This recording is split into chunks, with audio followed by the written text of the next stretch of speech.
Senior నాయకులు జెడ్పీటీసీలు ఎంపీపీలు నేను అనిలన్నం కోరుతున్నా, దయచేసి మీరందరూ ఆదిలాబాద్ మున్సిపాలిటీ గెలిపించే బాధ్యత తీసుకోవాలి. ఎందుకంటే మనం ఒక్కలం గెలిస్తే సరిపోదు కదా. మీరు గెలిచిరు, మీరు జోరుదారుగున్నారు బోతుల కాదు, మీరు గెలిచిరు, జోరు మీద ఉన్నారు బోతుల. 140 మంది సర్పంచులు గెలిచిరు, కానీ పక్కకు ఆదిలాబాద్ కూడా గెలిస్తేనే కదా ప్రభుత్వం వచ్చేది. కాబట్టి ఎక్కడున్నా మనోళ్ళు అందరు గెలవాలని చూసుకోవాలి. ఇక మా పని అయిపోయింది, మేము సర్పంచులు గెలిచిన మళ్ళీ ఎంపీటీస్ చూసుకుంటామంటే నడవదు. పక్కకు ఆదిలాబాద్లో కౌన్సిలర్లు గెలవాలి, అటు ఖానాపూర్లో గెలవాలి, ఇటు నిర్మల్లో గెలవాలి. అంతటా గెలిస్తేనే మళ్ళీ మన పార్టీ అధికారంలోకి వస్తుంది. కాబట్టి దయచేసి ఒక కుటుంబం అన్నప్పుడు చిన్న చిన్న పంచాయతీలు, చిన్న చిన్న తాకులాటలు ఉంటాయి. మనం ఆగమాగం కావద్దు, ఉంటాయి పంచాయతీలు ఉంటాయి. రేపు ఎంపీటీసీ ఎలక్షన్లు వస్తాయి. మళ్ళీ ఇక గెలిచిన సర్పంచులకు కూడా నా ప్రార్థన ఒకటి, ఇక ఉంటారు కొంతమంది వాళ్ళొకరు వీళ్ళొకరు మినిస్టర్లు. ఎందుకంటే ఈయన కొరుకుడు వాడని కొయ్య అయిపోయింది వాళ్ళందరికీ, అనిల్ జాదవ్. దాంతో ఏమిటిది, ఇక బెదిరించడం మొదలు పెడతారు. ఓయ్ మీకు పైసలు ఇయ్యం, మీకు ఇందిరం ఇల్లు రానియం, మీకు ఇది ఇయ్యం అది ఇయ్యం అని మాట్లాడతారు. మీరు ఒకటి యాద పెట్టుకోండి, గెలిచిన సర్పంచులు, ఉప సర్పంచులు, వార్డు సభ్యులు మీకు ఎవరు మెహర్బాన్ చేస్తలేరు. మీకు ఎవరు, మీకు వచ్చే పైసలు, మీకు ప్రభుత్వం నుంచి వచ్చే పైసలు, కేంద్ర ప్రభుత్వం నుంచి కానీ రాష్ట్ర ప్రభుత్వం నుంచి వచ్చే పైసలు కానీ ఎవ్వల మెహర్బానీతో వస్తలేవు. ఆ పైసలు ఏవైతున్నాయో బ్రహ్మాండంగా డాక్టర్ బాబాసాహెబ్ అంబేద్కర్ రాసిన రాజ్యాంగం ఆధారంగా మీకు వస్తున్నాయి తప్ప ఎవరు మెహర్బానీ కాదు. అంబేద్కర్ రాసిన రాజ్యాంగంలో స్పష్టంగా రాయబడి ఉన్నది ఏమని, భారతదేశంలో ఒక 5 అంచెల్లో ప్రభుత్వాలు ఉంటాయి. పైన కేంద్ర ప్రభుత్వం ఉంటుంది, దానిలో ఎంపీలు, అక్కడ ఉండే కేంద్ర మంత్రులు, ప్రధానమంత్రి వాళ్ళు ఆడుంటారు. కిందికి వస్తే రాష్ట్రంలో రాష్ట్ర ప్రభుత్వం ఉంటుంది, ముఖ్యమంత్రి, మంత్రులు, ఎమ్మెల్యేలు, ఎమ్మెల్సీలు, రాష్ట్రం. కొద్ది కిందికి వస్తే జిల్లా పరిషత్ ఉంటుంది, జెడ్పీటీసీలు, జిల్లా చైర్మన్ గారు అక్కడ ఉంటుంది. ఇంకొద్ది కిందికి వస్తే మండలము, మున్సిపాలిటీ, కౌన్సిలర్లు, చైర్మన్ మున్సిపాలిటీల, ఎంపీటీసీలు, మండల పరిషత్తు అక్కడ మండలంలో. ఇంకా కొద్ది కిందికి వస్తే గ్రామానికి సర్పంచు, ఉప సర్పంచు, వార్డు సభ్యులు. రాష్ట్రానికి ముఖ్యమంత్రి ఎట్లనో, కాన్స్టిట్యున్సీకి ఎమ్మెల్యే ఎట్లనో, గ్రామానికి సర్పంచ్ కూడా గంతే పవర్ ఉంటుంది, మర్చిపోకుండా. మీ పవర్ ఎవడు ముట్టలేడు, మిమ్మల్ని ఎవరేం చేయలేరు. రేపు ఇందిరమ్మ ఇండ్లు వస్తే తీర్మానం ఎవరు చేయాలి?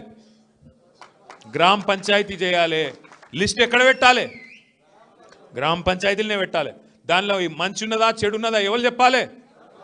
మీరు గిన్న కొట్టేస్తే చాలు, ఈ తప్పు లెక్క ఉన్నోనికే ఇస్తున్నారని మీరు కొట్టేస్తే వాళ్ళు పీకేదేమి ఉండదు. కాబట్టి యాద పెట్టుకొని మీకున్నది పవర్.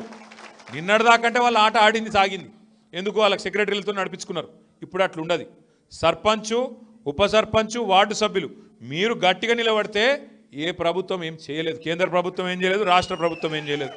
అనిల్ అన్న అన్నాడు మా దగ్గర బీజేపీ వాళ్ళు కాంగ్రెస్లు ఒకటైపోయారని. మీ దగ్గరనే కాదన్న, మొత్తం అంతటా ఒకటైపోయారు. తెలంగాణ మొత్తం దొంగ చీకటి ఇద్దరు కలిసిపోయారు. దొంగ చీకటి మంచిగా కలిసిపోయారు. ఎట్లా పడతాం ఇద్దరిని? అదలు బదలు చేసుకున్నట్టే. మొన్న చూసిరు కదా మీరు, ముఖ్యమంత్రి వస్తే ఆదిలాబాద్ ఎమ్మెల్యే బీజేపీ ఆయనే, కాంగ్రెస్ వాళ్ళ కంటే ఎక్కువ డబ్బా కొడుతున్నాడు ఆయన. ఓరేమ్మా, నేను పరిశాన్ అయినా చూసి, ఇంత అన్యాయమా అని. ఎందుకు డబ్బా కొడుతున్నావు? ఉన్న సిమెంట్ కంపెనీ అమ్ముక దొబ్బుతున్నందుక? ఆయన అమ్ముతుంటే ఈయన మంచిగా సపోర్ట్లు కొడుతున్నందుక? పక్కకి వెళ్ళి సిగ్గుండాల బీజేపీ వాళ్ళకి. Cement corporation of India factory తెరుస్తామని చెప్పారు. ఆల్తుఫాల్తు మనుషులు కాదు, అమిత్ షా వచ్చి చెప్పిండు సిమెంట్ కార్పొరేషన్ ఆఫ్ ఇండియా మేము ఫ్యాక్టరీ తెరిపిస్తాం. మరి కేంద్రంలో ప్రభుత్వం వచ్చింది కదా, ఎందుకు తెరిపిస్తలేవు?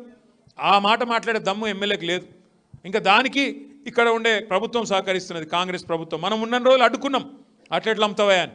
ఇవాళ అడ్డికి పావుషేరు ముఖ్యమంత్రి గారి కుటుంబ సభ్యులే ఆ ఫ్యాక్టరీ కొట్టేసే ప్రయత్నం చేస్తున్నారు. ముఖ్యమంత్రి గారు బాగున్నాడు, ఒక ఆయన బావ వరుసకున్న మనిషి, ఆయన కొట్టేసే ప్రయత్నం చేస్తున్నాడు. నేను మీకు వివరాలు చెప్తా. తప్పకుండా అడ్డుకోవాల్సిన బాధ్యత మన మీదే ఉన్నది. కాంగ్రెస్, బీజేపీ ఇలా రెండు సిగ్గులేని పార్టీలే, దొందే. మీరు ఆలోచన చేయండి. ఇవాళ సిసిఐ అమ్ముతుంటే పట్టించుకోరు. కాటన్ కార్పొరేషన్ వాడు పత్తి కొనకపోతే కాంగ్రెస్ వాళ్ళు నిలదీయరు. మళ్ళీ మనమే రోడెక్కాల, మళ్ళీ మీ నేరేడు కొండగాడను ఆడ మన మొత్తం రాస్తారోకో చేసి రహదారి దిగ్బంధం చేసి బోతులనే ఆగమాగం చేస్తే తప్ప సిగ్గు రాలేదు వాళ్ళకు.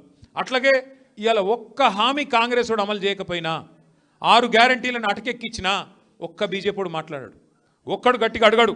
ఎందుకు? ఇద్దరు ఒకటే అదలు బదలు. ఏమనుకుంటాను వాళ్ళిద్దరు? ఫస్ట్ బీఆర్ఎస్ లేకుండా చేయాలి రాష్ట్రంలో, కేసీఆర్ లేకుండా చేయాలి.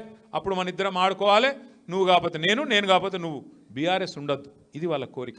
కానీ ప్రజల కోరిక వేరే ఉన్నది.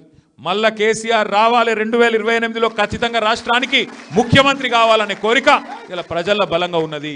తప్పకుండా నేనైతే నమ్ముతున్నా, పైన దేవుడు ఉన్నాడు, కింద ప్రజలు ఉన్నారు.